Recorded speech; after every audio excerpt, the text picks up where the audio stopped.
Hi, everyone, and welcome to PAYDIRT, a Penn State football show. Along with former Penn State and NFL quarterback Matt McGloin, I'm Tom Hannifan. This show was brought to you by our sponsors, Funk Brewing, the official craft beer partner of PAYDIRT. We're big fans of Funk's Citrus IPA and Silent Disco IPA, but also check out the Funkadelphia Southeast PA style IPA, and of course, the Pumpkin Ale. Be prepared for the fall now. But don't forget, coming in September, it's our official beer, the PAYDIRT IPA. More information on that in a moment. Funk has so many great beers to choose from at their tap rooms in Emmaus, Elizabethtown, and York. In Pennsylvania, you can find a variety of Funk Brewing beers at your favorite beer distributor and grocery store. Visit funkbrewing.com to learn where and how you can get their fantastic products. Must be 21 years or older to purchase. Please drink responsibly.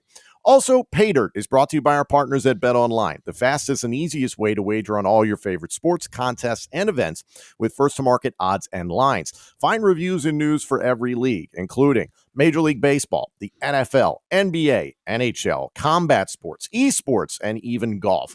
BetOnline continues to be the top online resource for all your sports information, from live in-game betting to props and futures. Head to betonline.ag today or use your mobile device to join and place your first bet. Use our promo code BELIEVE50, that's BLEAV50, to receive your 50% welcome bonus on your first deposit.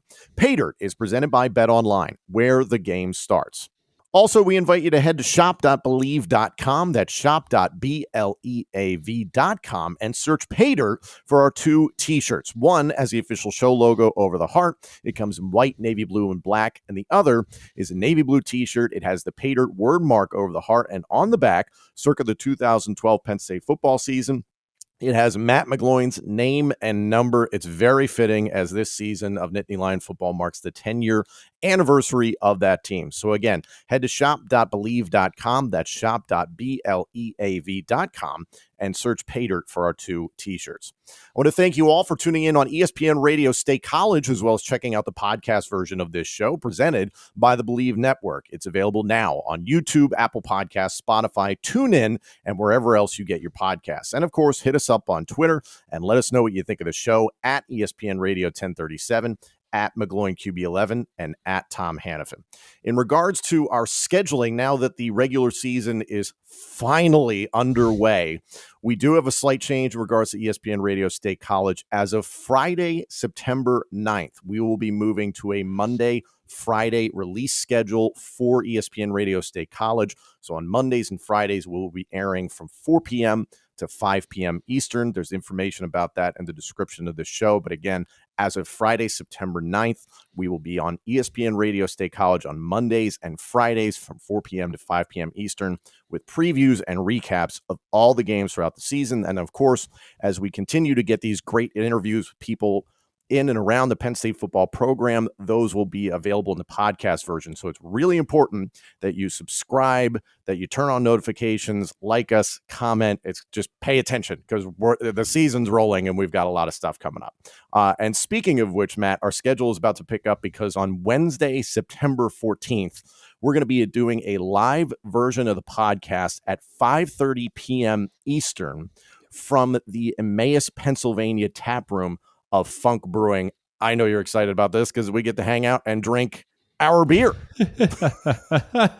I've been waiting a long time for this, dude. I'm so excited about it. So what did he say? They're going to can it on the 7th or the 8th, and then yes. So let me pull up this email here just so I have it in front of me. So the canning of the first batch is happening on Wednesday, September 7th.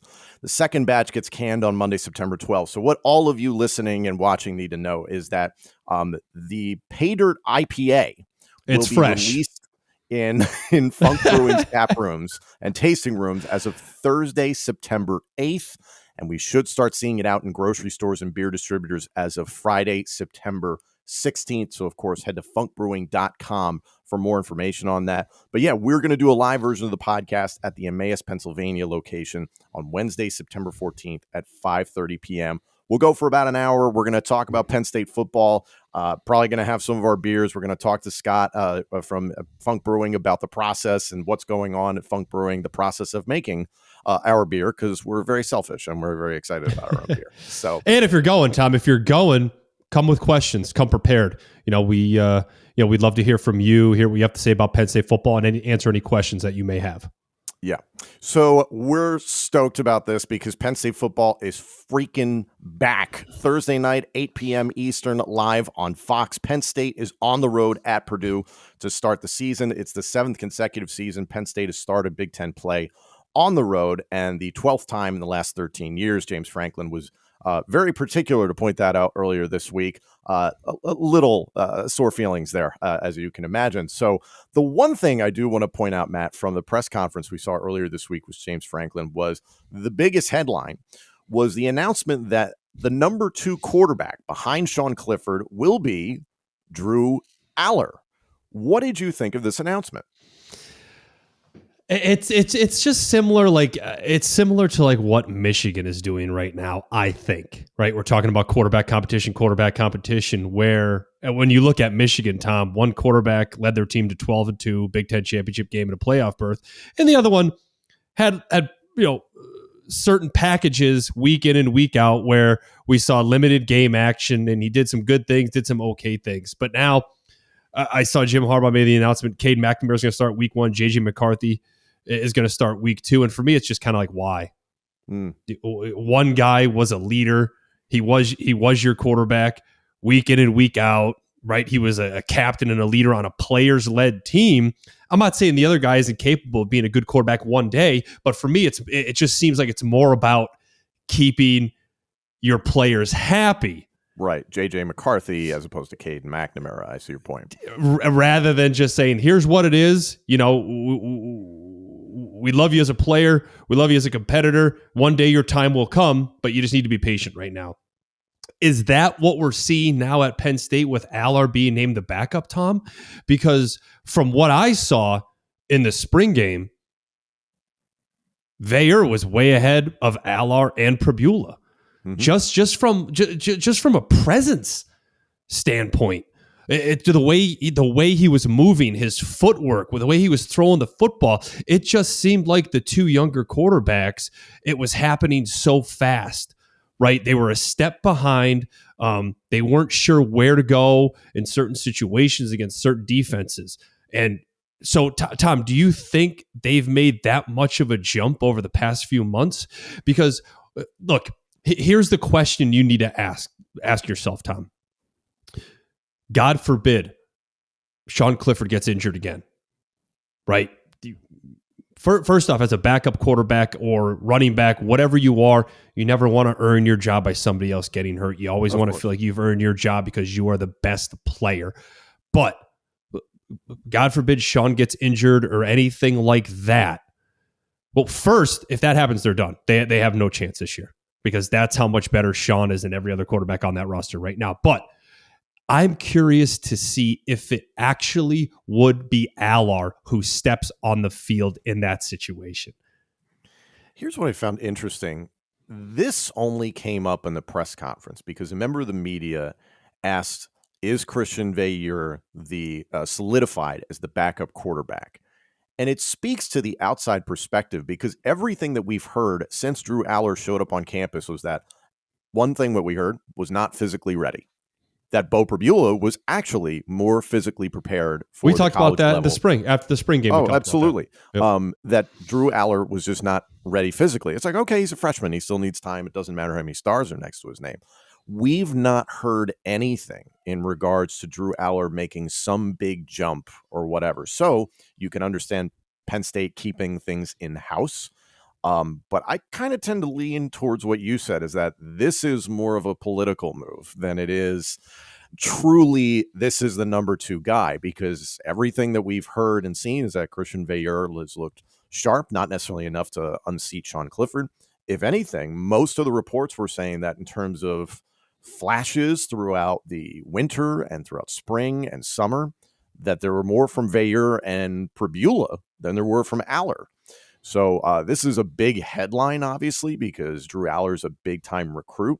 But I'm with you. I think as a Penn State fan, if Sean Clifford were to go down again, I am very much hoping Christian Veilleux gets into the game. So then are you bound in a situation? It's like, well, he's the number 2, so he's got to go in. And, what do you do there?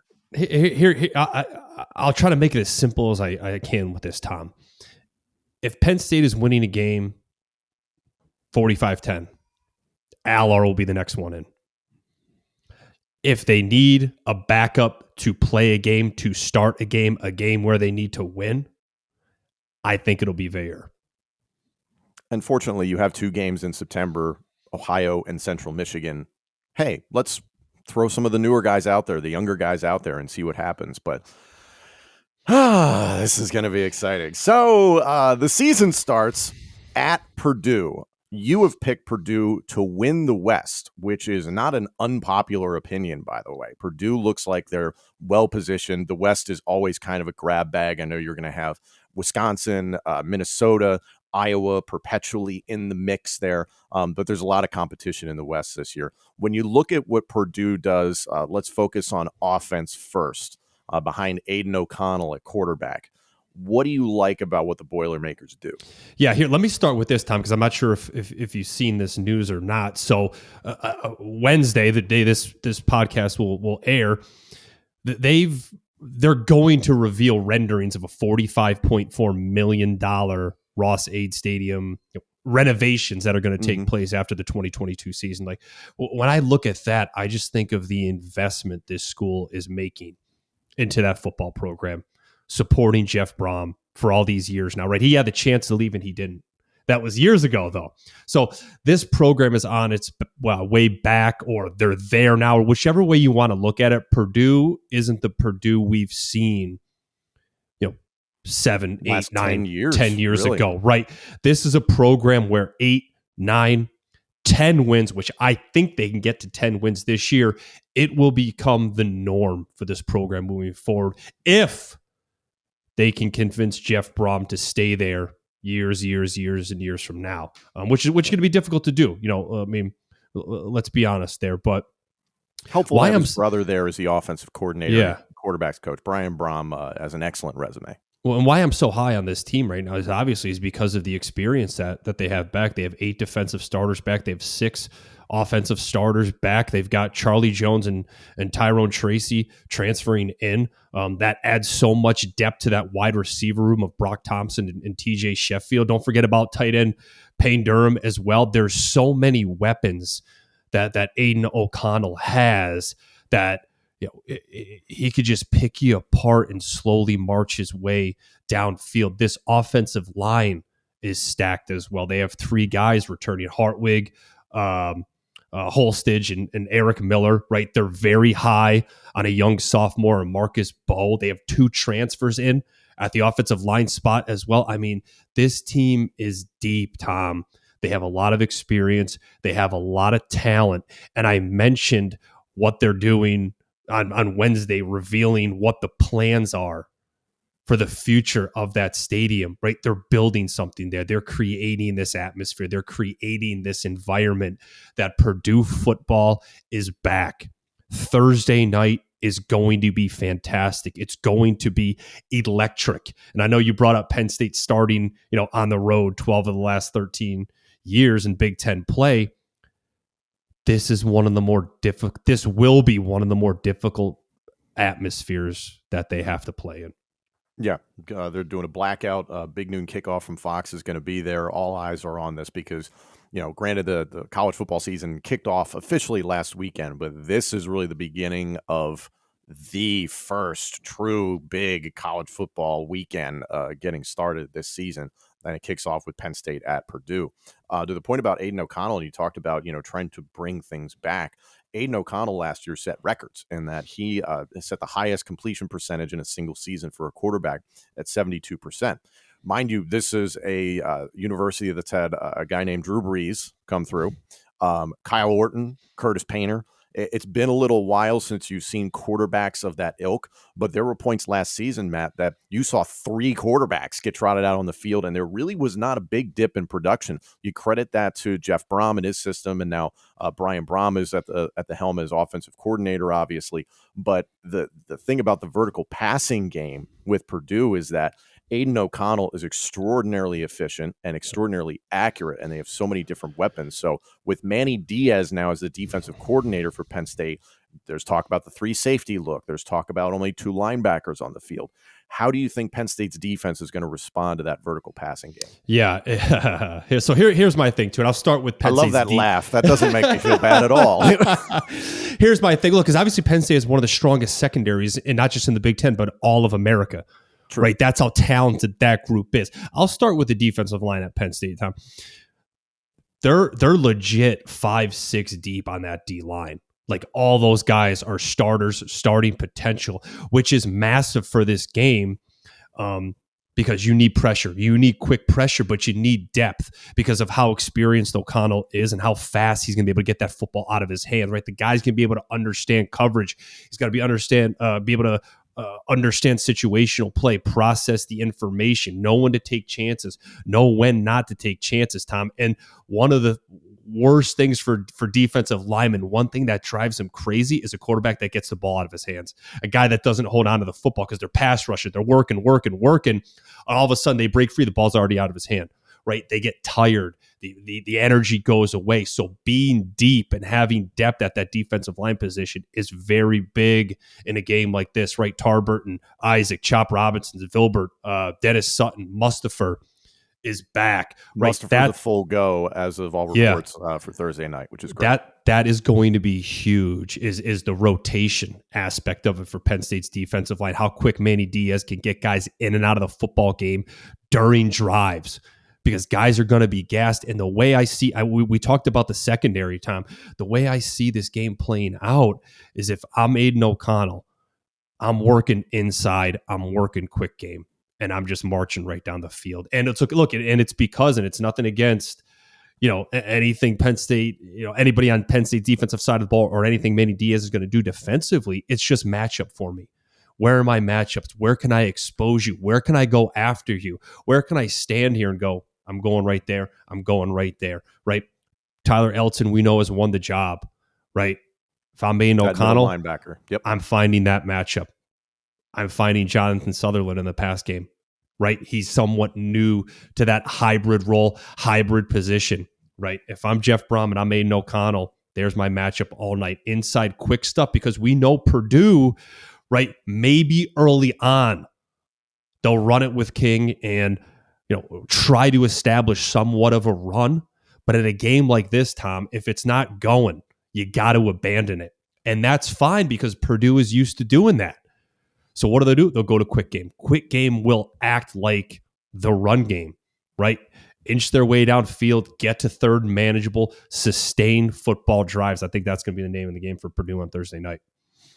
We talked about it in the offseason, and there was word that Manny Diaz was going to want to blitz and blitz often, take more risks, so to speak. And often when you hear the phrase "take risks," that means some safety gets burned and a touchdown's given up. Are you concerned about possibly members of the secondary blitzing a little bit too often, or do you see them playing a little bit more conservative in this game? I think you have to be conservative on Thursday night against this team, just because of the experience of this Purdue offense, experience that of offensive line, the experience of Aiden O'Connell, and just how good those wide receivers are, and how, right, there's 5 guys that can make big plays for this Purdue team. Here's the thing too, Tom, where I think you need to take a step back and take a breath for how good Penn State is. Remember, they've lost 6 defensive starters, right? And on top of that, Brent Pry is no longer the coordinator there, right? Mm-hmm. You're gonna have problems with new players and a new defensive coordinator. You're gonna have problems. It's going to happen, and it's difficult in week 1 because it's Purdue you're playing, and it's a good football team. You're not going to be able to hide those problems on Thursday night.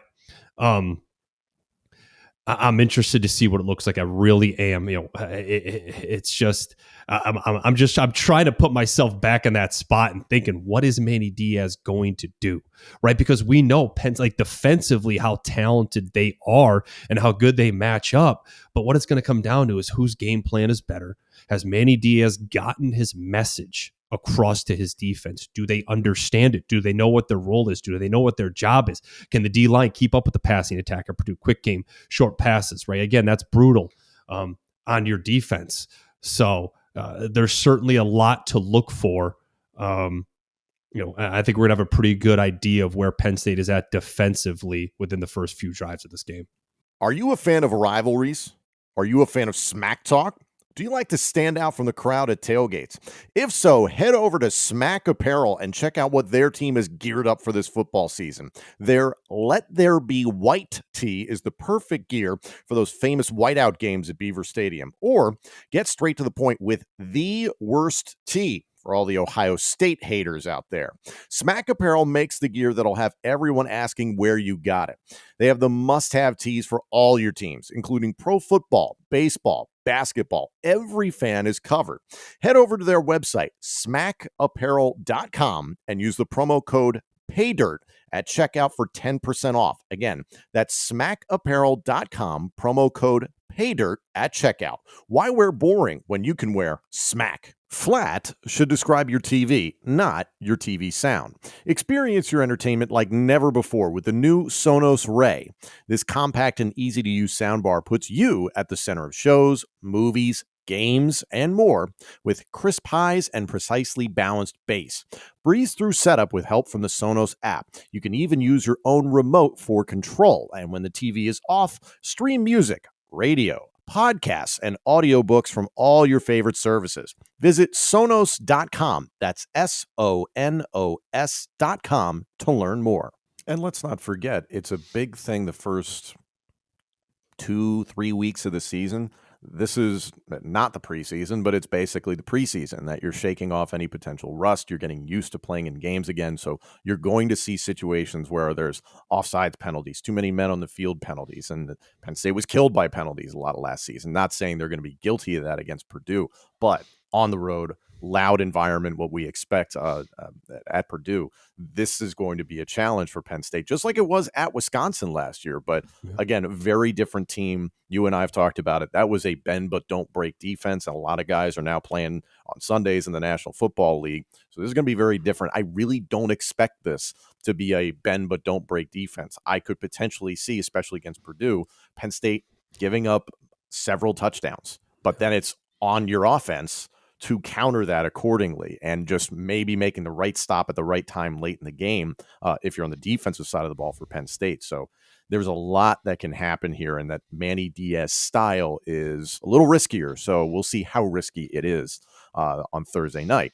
One thing I want to briefly touch on special teams and then get to what Penn State's offense is going to have to look like against Purdue's defense. Some decisions were made in regards to kicker. Jake Pinniger is the kicker. The punter is Barney Amore. I am the most excited person to hear that two different human beings are going to be playing kicker and punter for Penn State football. It's freaking about time, and I'm excited that Jake Pinniger has gotten the job as the starting kicker because, granted, we all respect what Jordan Stout is capable of, and he's playing in the National Football League. But I think we all saw that Jordan Stout was not the best kicker ever, and Jake Pinniger had shown flashes of being the guy for a number of years. So I'm very happy to see him get that job. And then also an announcement by James Franklin earlier in the week, the kickoff competition will be continuing. So you'll notice on Thursday night, rotating every kickoff between Gabriel Nwosu and Sander Sahadak. So that continues to happen. As I talked about, you've got Central Michigan on the schedule this month. You've got Ohio on the schedule this month. You're going to be at Auburn. But the one thing I was encouraged about in the spring game is Gabriel Nwosu can kick the ball out of the freaking stadium. So that should be great for kickoffs. Of course, you want to try and pin guys deep and maybe force them to return the ball so you can get them inside the 25. But at the same time, like, hell, just kick it into the freaking stand. So we'll see what happens. But so that's special teams. I'm very interested to see the rotation at kick returner more in particular, because that's something that's been stagnant for years. And even though that was Jahan Dotson back there, nothing against Jahan, Penn State just never seemed to be able to get anything going on special teams, whether that's kickoffs are one thing, the way the rules have changed. It's almost pointless to even try and return the ball sometimes, even if you have a freak athlete back there. But I am excited to see if the punt return game is going to turn at all this season, especially with Stacey Collins, the new special teams coordinator. Let's talk about defense versus Penn State's offense versus Purdue's defense, that is.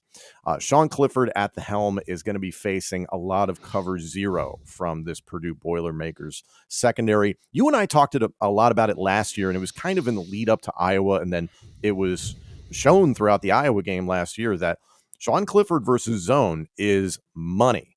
How do you expect Sean Clifford to be against cover zero? And for those that don't know, can you explain what cover zero is? Bring in the house, man. Look, that's you better have a plan. And how many times have we? You're getting man behind it. You're bringing the house. They're bringing more than you have to block, right? What's your plan, Tom? Because that's the conversation, right? Well, you know you're going to get it. All right, so what am I doing? What's the plan? Am I going max pro? Am I throwing a slip screen? Right? Am I throwing quick game? Right? I never wanted to throw hot. What I mean by throwing hot is that I know that I don't have this blitz or this combination of this cover zero protected. I don't have enough blockers for it, so I got to get the ball out of my hand as fast as I could. Right? I either want to pick it up as best I can, or I want to have some type of out where I can expose you for doing that. Because once that happens, Tom, once you show you have an answer for it, defensive coordinators back away.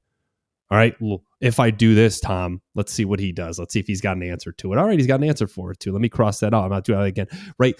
If you have nothing for it, it'll continue to happen because it's making a quarterback uncomfortable. He doesn't know what to do, right? Is he throwing off his back foot and drifting, or doing this or doing that? Or is immediately he sees it, here's what I'm doing, change the protection here, I'm bringing a tight end, back end, running back. You're staying in, you're blocking here, and I'm calling quick game combination outside. Or I'm launching a football down the field and giving my wide receiver an opportunity to go get it, to expose you for doing that. You should be laughing when you know a blitz is coming or you're getting cover zero or something like that. It should excite you because you know you're well prepared for it and you're ready for it, and you're going to expose them, get an explosive play, and it'll be the last time you see that blitz that night. With that being said, Tom, when you look at this Purdue defense, right, and the way I look at it, structure, they play that 3-4, right? And let me tell you something. I hate it playing teams that played it 3-4 because it's confusing sometimes in a way, because you can't just walk up and be like, all right, 4 down, 52's the mic, here we go, let's play, right? It's not like that. You'll have guys sometimes walking around. Sometimes guys are in different positions. You have to know jersey numbers. Who's down? Who's a designated down guy? Who blitzes more frequently than somebody else? Who's a designated linebacker? Right. And when you look at Purdue, they play that 3-4, 3 guys up front, senior, experience, right? Leo, Will, Mike, Sam. Speaking of that, Leo, young player, Jenkins, 5 sacks a year ago, potential to be a big year for him. Jack Sullivan, has to fill in for Karlaftis, but he's an experienced guy. Jalen Graham is somebody that Sean Clifford needs to know where he is on every single play Thursday night. He could have a massive year in the Big Ten. He's good in coverage. He's good in the run game. He plays that hybrid linebacker safety thing that Manny Diaz has now brought to Penn State and wants in his defensive system. That's what Jonathan Sutherland's playing. That's what Jalen Graham plays for, a position he plays for Purdue. So there's a lot of talent there, Tom. When you look at what happened a year ago with this Purdue team, right? And I remember talking about it on Big Ten radio. It's like, what defense is going to show up for them this year, right? They were inconsistent at times this year, middle of the pack in the Big Ten, which is where they belong, which is right because of the inconsistency. They returned 8 defensive starters, Tom. I fully expect this team to be ready to go and to be consistent this year on the defensive side of the ball. You mentioned George Karlaftis, former defensive end for Purdue. He went in the first round to the Kansas City Chiefs this past NFL draft. Defensive tackle Branson Dean is somebody that James Franklin has pointed out as somebody who could be a threat along the defensive line, and safety Cam Allen is somebody who can really contribute, as well as linebacker Jalen Graham. In regards to Sean Clifford, he's going to have his opportunities, obviously, to slice and dice this defense. However, is he going to have the time? Is he going to have the luxury of a running game behind him? How are you feeling about Penn State's offensive line heading into 2022? Yeah. Before I go to the offensive line, Tom, let me start with this. I think, again, I've mentioned it multiple times now how electric I think this crowd could be Thursday night, the operations from this offense as a whole. needs to be on. And it starts with that offensive line, right? They need to speak up. They need to communicate with one another. All signals need to be good. The snap count needs to be right. I don't want to see clapping hands. I don't want to see Sean Clifford. God, it just gives me like nightmares of Iowa and poor Taquan Roberson back there. I don't want to see. No one can hear him. I don't even want you trying to use your cadence or use your voice. I don't want you clapping. It's a leg. That's it. Lift the leg once, lift the leg twice. Hand down, it could be a center head nod, right? Center looks right once, pauses. Center looks right twice, snap, go like that. It's that. That's it. Keep it simple, right? You don't need to get too excited or too crazy when it comes to something like that, right? Be simple with it on the road early. If they're getting a jump, then you get together on the sideline and say, okay, we're going to change things up here. We're going to go, a silent 2 or a silent 3 or whatever. You may need time. You've seen it before, I'm sure. Sometimes, if the center is communicating or he's looking at the defense, you'll see a guard tap. The guard taps the center. That's letting the center know, hey, let's go time. Let's snap the football. But that's what I'm saying. That's what I want to see early on. Nothing else. I'm not, and I know there's still some competition going on at that offensive line position, which is fine for right now. But I'm not interested in seeing a competition out there on Thursday night or a rotation every single series just so you can try to find out what you're doing at the offensive. Every quarter, maybe that's fine, but not every series. Let these guys try to, get some continuity out there. Let them try to just continue to play with one another, right? Get some consistency. Let them get comfortable. Let them get a feel for the game. Hunter Norzad is somebody that James Franklin said earlier this week he expects could play both guard spots, could also play center. You probably will not see him play center. It sounds like that's going to be Juice Scruggs on that position, who, to Juice's credit, he's popped up on a bunch of watch lists, and I understand those award watch lists don't mean a ton to fans, but to see that potential, and a lot of the word out of camp is that he's looked really sharp, is great, because last season, I will say it, Juice Scruggs was not terribly sharp. So hopefully you see some strides there. The offensive line really, really, next to the woes of Sean Clifford, which were largely brought on by injury for the most part, but the offensive line was just terrible in 2021, and it needs to make a jump. And one thing that James Franklin has been very particular about is that in years past, he said very glowing things about the offensive line, individuals, and the unit. This year, he's playing his cards very close to the vest and then just saying, you guys tell me what you think of them. What does that say to you, that he thinks he's got something really solid cooking? Yeah.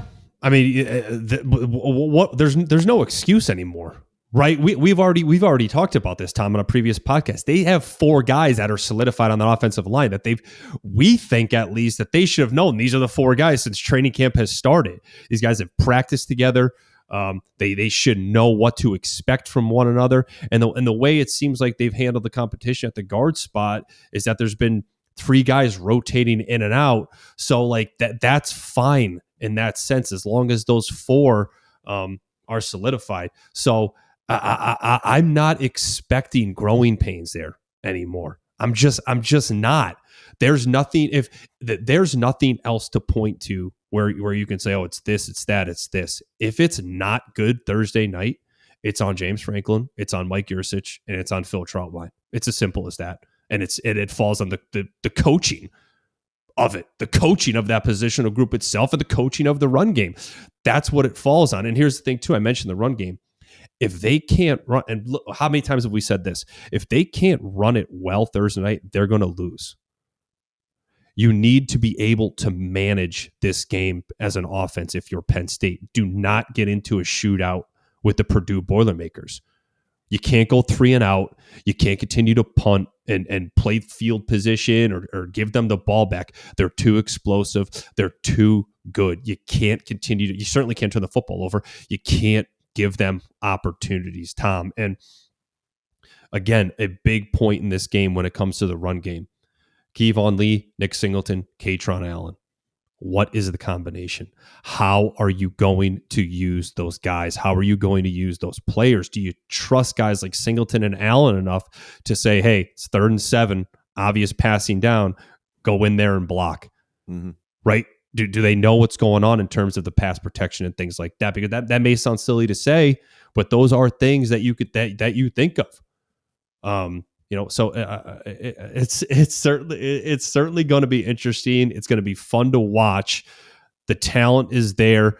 If Mike Yurcich can get that combination right with those running backs, they can be as explosive as anyone in the Big Ten. The potential is certainly there. Are you looking for undeniably good hair and beard care? Then Maestro's Classic is perfect for you. Maestro's has beard washes, beard oils, beard butters, plus hair gels and pomades. It's one brand for every man.